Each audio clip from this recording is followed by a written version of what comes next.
السلام علیکم دوستو، تم کیوں پریشان ہوتے ہو اور ایسا کیوں سوچتے ہو کہ جو کچھ تم نے مانگا ہوا ہے، جن کی تڑپ تمہارے دل میں ہے، جن کی وجہ سے تم تہجد سے جڑے ہو، وہ کیا تمہیں حاصل نہیں ہوگا؟ کیا تمہاری لا حاصل دعائیں قبول نہیں ہوگی؟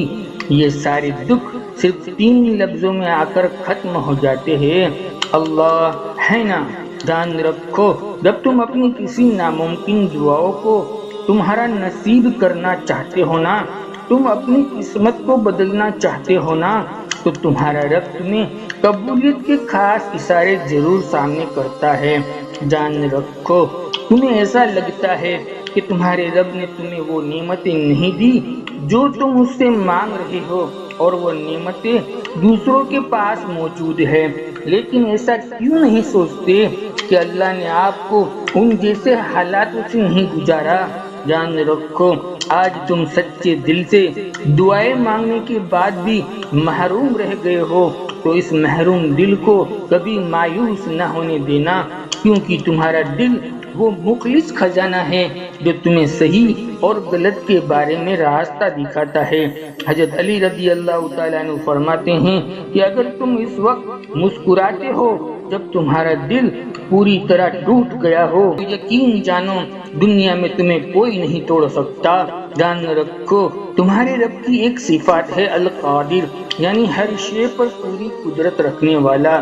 تمہارے لیے ناممکن کا لفظ ہو سکتا ہے، لیکن تمہارے رب کے لیے کچھ بھی ناممکن نہیں ہے۔ وہ تمہارے ہر غم کو دور کر کے تمہاری زندگی میں خوشیوں بھرنے کی طاقتیں رکھتا ہے۔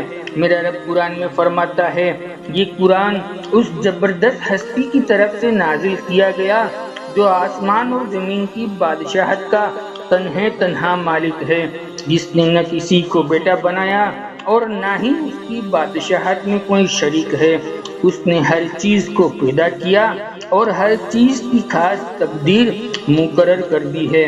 جان رکھو، جس چیز کی خواہش تمہارے دل میں زیادہ ہوتی ہے، وہ کچھ نہ کچھ درجے میں دلوں میں بے چینی محسوس ضرور کرواتی ہے، اور ایسی بے چینی دل کو غمزدہ اور مایوسی کی طرف دھکیلتی ہے۔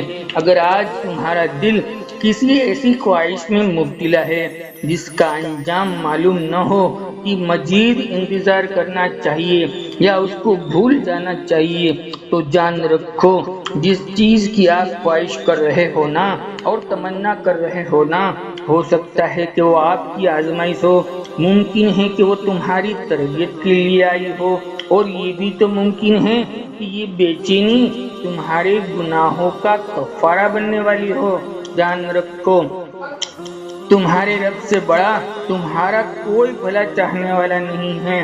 وہ تمہارے لیے جو کچھ بھی کرے گا وہ بہتر ہی نہیں، بہترین سے بھی اچھا ہی ہوگا۔ جانتے ہو اللہ اپنی رحمت کے بادلوں میں سے پھولوں کی بارش کب کرتا ہے؟ جب تمہیں اپنی خواہش کی راہوں کو روشن کر کے تم اپنی منزل کا راستہ دکھانے والا ہوتا ہے۔ جانتے ہو وہ راستہ کب روشن ہوتا ہے؟ اس کی کیا نشانیاں ہیں؟ تو سنو، جب آپ کے دل اپنے رب کے حکم کو چھوٹنے سے خوف زدہ ہونے لگے اور آپ کی آنکھوں سے بے ساختہ آنسو نکل پڑے، تو سمجھ لو کہ خوف خدا کی روشن راہیں تمہاری منزل کے قریب تم کو دھکیل دے گی۔ میرا رب قرآن میں فرماتا ہے، جو اپنے رب کے سامنے پیش ہونے سے ڈرتا ہے، خوف زدہ ہوتا ہے، اللہ ان لوگوں کے لیے وہاں سے راستے کھول دیتا ہے جن کی وہ تمنا بھی نہیں کر سکتے، اور اللہ انہیں بے حساب رزق سے نوازتا ہے اور ہر مشکل کو آسان کر دیتا ہے۔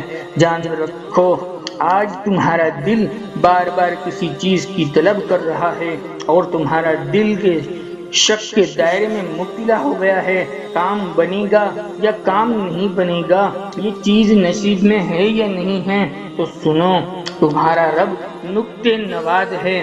انہیں تمہاری کوئی ادا پسند آ جائے، تمہاری اچھی نیتیں پسند آ جائے، یا تمہاری آنکھوں سے دعاؤں میں ٹپکا ہوا ایک آنسو پسند آ جائے، تو وہ اپنی رحمت کے دریا بہا دے گا جان رکھو ندامت کے ساتھ بہایا گیا ایک آنسو جو تم رات کی اندھیروں میں بہاتے ہو وہ تمہارا رشتہ ان مہربان رب سے جوڑ کر رحمت کے بادل کو برسانے کا ذریعہ بن جاتا ہے۔ پھر نہ تمہاری کوئی خواہش ادھوری رہتی ہے نہ ہی کوئی امید اور تمنائیں باقی رہتی ہے۔ اور اگر تم یہ سوچ رہے ہو کہ یہ دل جس چیز کی یہ خواہش کر رہا ہے وہ تمہارے نصیب میں ہوگی یا نہیں ہوگی تو اللہ اس کی طرف کیا اشارے دیتا ہے، تو یاد رکھو میرا رب قرآن میں فرماتا ہے تم اپنے رب کے ساتھ جیسا بھی گمان رکھو گے تم اسے ویسا ہی پاؤ گے۔ جب تمہارا دل یقین سے پر امید اور ناممکنات کے باوجود رب سے اچھا گمان کرنے لگو تو سمجھ جانا بہت جلد تمہارے لیے وہ سارے بند دروازے کھلنے والے ہیں اور سارے بند راستے ہموار ہونے والے ہیں جو تمہیں تمہاری خواہش اور تمہاری امید کی منزل کی طرف پہنچا دیں گے جن کی تم تمنائیں کر رہے ہو انشاءاللہ۔ دوستو ہماری دلی دعائیں آپ سبھی بہن بھائی کے لیے ہے، اللہ تعالیٰ شان آپ کو خوشحال رکھے، ہر پریشانیوں سے حفاظت فرماوے اور بے انتہا خوشیاں نصیب فرماوے۔ اگر اس ویڈیو نے آپ کی دل کو تھوڑا سا بھی سکون دیا ہو تو اسے زیادہ سے زیادہ لوگوں تک پہنچا کر دوسرے لوگوں کے لیے خوشی کا اور امید کا ذریعہ بن جائے۔ لائک اور کمنٹ ضرور لکھے۔ زندگی رہی تو انشاءاللہ پھر ملیں گے ایک اور نئے ٹاپک کے ساتھ، تب تک بندے کو اجازت دیجیے۔ اللہ حافظ، جزاک اللہ خیر۔